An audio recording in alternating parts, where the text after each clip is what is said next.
Is the UK still in the pre-chili era of curry? In a previous article, we discussed how curry in the UK, with only slight modifications, still reflects a pre-chili era tradition.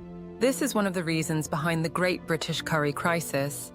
An upgrading to a post-chili era could be key to revitalizing the industry.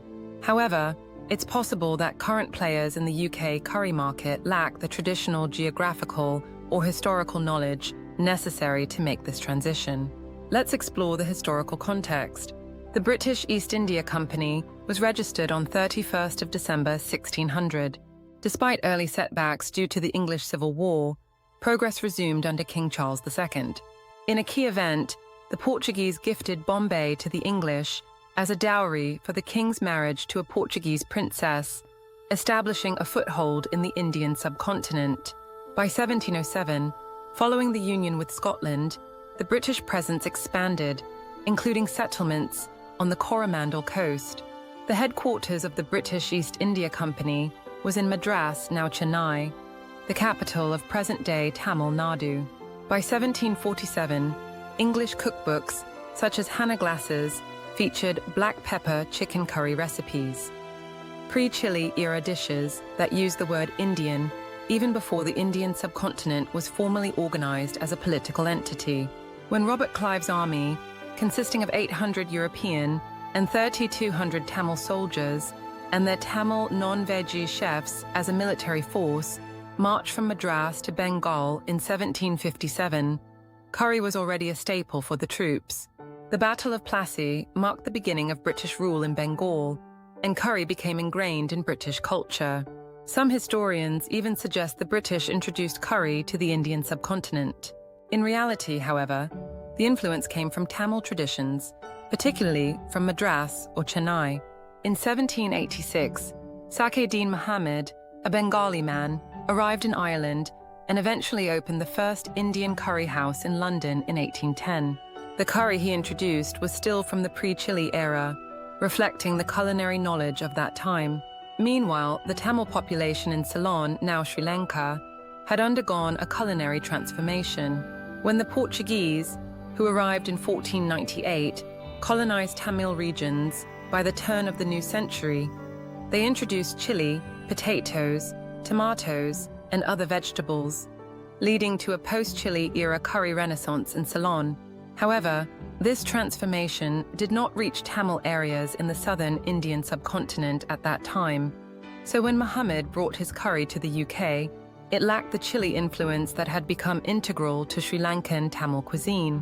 While the British decided to administer the two colonies, British India and British Ceylon, only 18 nautical miles apart, separately, the increased travel links between the Tamils helped the curry renaissance to be shared on an equal footing. The point to note here is that 10 years before the British takeover of Tamil areas in Ceylon, Sakhuddin Muhammad brought his pre-chili era curry concept to the UK.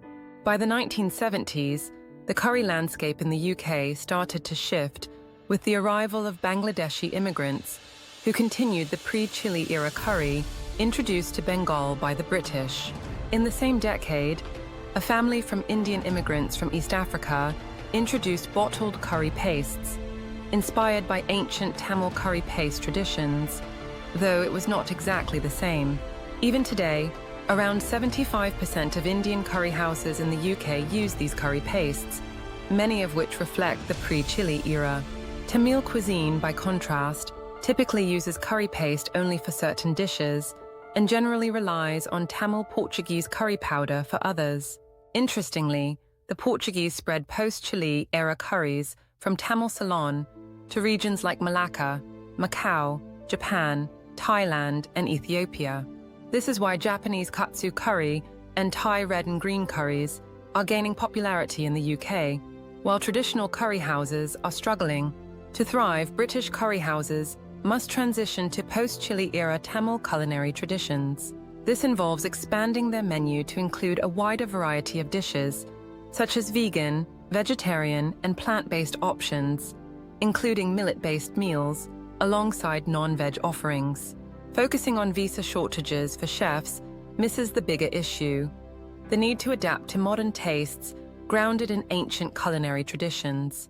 It's worth noting that Wagamama, a Japanese chain serving nearly 10 million Japanese katsu curry dishes, an increasingly popular post-Chile era curry, doesn't cite visa shortages as a challenge, which is a point worth considering. The time has come for British curry to evolve beyond its pre-Chile past and embrace a rich, diverse future.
Please like, comment, share, and subscribe.